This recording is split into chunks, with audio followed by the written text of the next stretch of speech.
Lawrence suffered from severe asthma from a very young age. When a relative suggested that a parasite could actually alleviate his symptoms, Lawrence leapt at the opportunity to stop clinging to his inhaler. Now, given that parasites aren't exactly an over-the-counter medication, Lawrence eventually decided to fly to Cameroon, Africa, and infect himself. The Guardian on May 23, 2010, in an expose about Lawrence, reported that he trudged through outdoor latrines, barefoot, for weeks, until he infected himself with Necator americanus, otherwise known as the common hookworm. Yet, 2 months later, Lawrence could actually go outside without wheezing, and he was seemingly cured. The medical theory that compelled Lawrence to travel to a third world country and infect himself with a normally harmful parasite is called the hygiene hypothesis. For the past 3 decades, medical researchers have debated the idea that our world has just become too sanitary. Their theory, according to Dr. Hugh Sampson of the Mount Sinai School of Medicine, in a national public radio transmission on December 9, 2006, argues that modern-day people simply aren't building up their immune systems like they used to.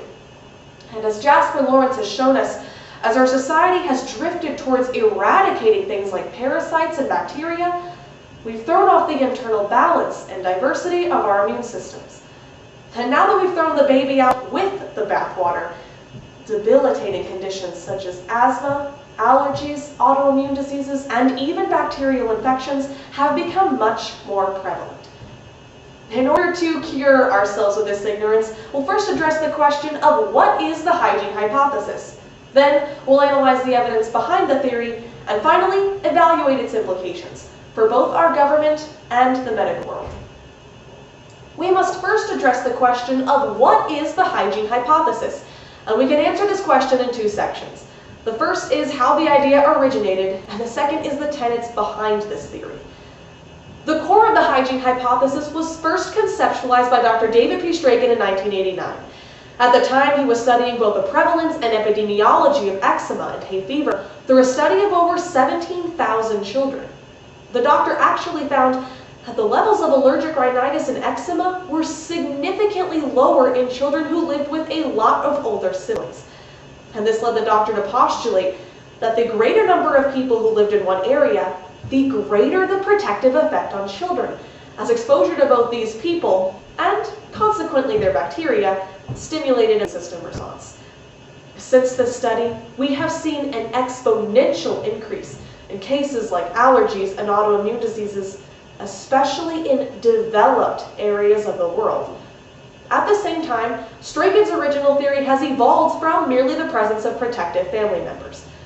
The modern-day hygiene hypothesis explains that this noticeable increase in health conditions results from a lack of children contracting diseases that used to occur, especially during the first few years of our lives. According to the WGBH Educational Foundation, our bodies have developed 2 types of biological defenses.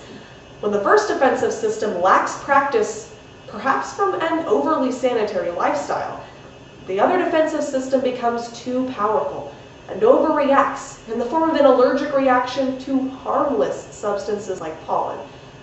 The early use of antibiotics, vaccinations, the use of pasteurized milk, even living an industrialized lifestyle with fewer children, all has resulted in a significantly decreased exposure to infectious agents. And this, according to the Internet Journal of Asthma, Allergy, and Immunology in 2005, has led to a significant increase in adults developing conditions that just a century ago, our bodies could have easily fought off. But now, we must analyze the evidence behind this theory. First, we'll look to statistics which support the idea that disease prevalence has increased as of late before we recognize that our bodies actually need bacteria. To start, according to Science Daily on April 14, 2010, in 1980, 10% of the Western world suffered from allergies.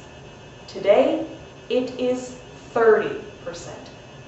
In 2010, 1 in 10 children suffer from asthma, and the mortality rate due to this condition increased 28% from 1980 to 1994. And the rates of these conditions are expected to continue to follow this trend of growth in the next few years. Dr. Guy Delespes, a professor at the University of Montreal, adds in 2010 that it is not just the prevalence, but in fact the gravity of these cases. In areas of the world where we have seen a constant level of sanitation, we have also seen a consistent rise in conditions such as autoimmune diseases and asthma.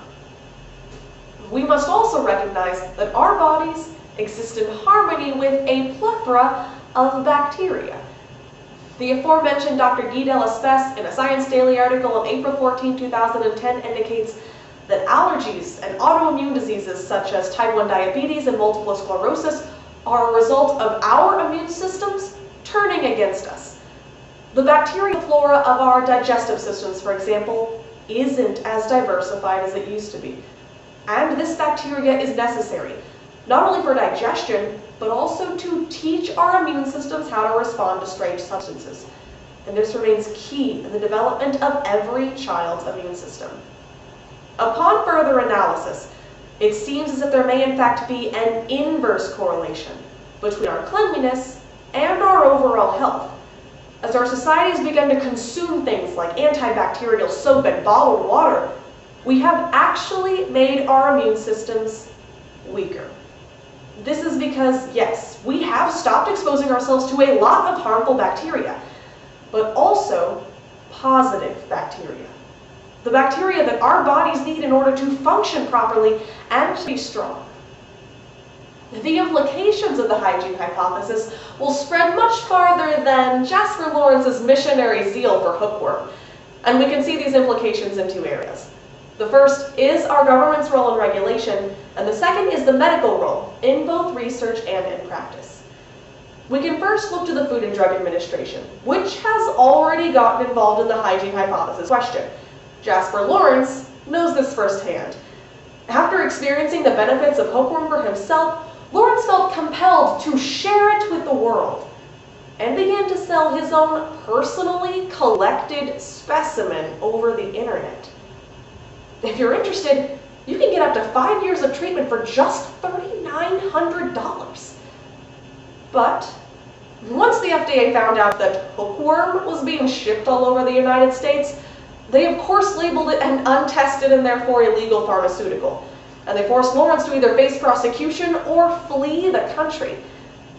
Yet, the Food and Drug Administration should be more open to alternative medicinal practices and merely subject them to rigorous testing. It seems as if the FDA's actions and interests may be blocking legitimate, if somewhat unusual, medical research. If things like parasites and bacteria could actually increase the overall health of our entire nation, then maybe our government should be looking into it. We can see another implication on our medical world. Diseases that we don't have a lot of information on, and we definitely don't have cures for, are spreading. And they will continue to spread under our current sanitation kick. Yet many doctors, such as one professor at Harvard, Dr. Scott Weiss, whose recently published book entitled Eat Dirt, support the idea of introducing things like bacteria and probiotics to children during their early developmental stages in order to prevent them from contracting those diseases in the future. If healthcare were to go in this direction, it would be a complete paradigm shift from disease treatment to disease prevention. And this in turn could decrease overall healthcare costs, as it might in fact be more effective to cure the source of a disease, rather than merely treating its symptoms. While research is ongoing, it seems to support the idea of the hygiene hypothesis. That is that, yes, we have stopped exposing ourselves to a lot of harmful types of bacteria, but also, and commonly ignored, the helpful and even necessary bacteria. And as a result, we have seen a dramatic increase in conditions such as asthma, allergies, autoimmune diseases, and bacterial infections. When browsing the internet, we would never expect to find an advertisement for blood-sucking parasitic worms that can live in one's stomach for up to 5 years. Yet that's exactly what Jasper Lawrence has made a market for. Perhaps one day our society, like Lawrence, will recognize that things like parasites and bacteria may be just what the doctor ordered.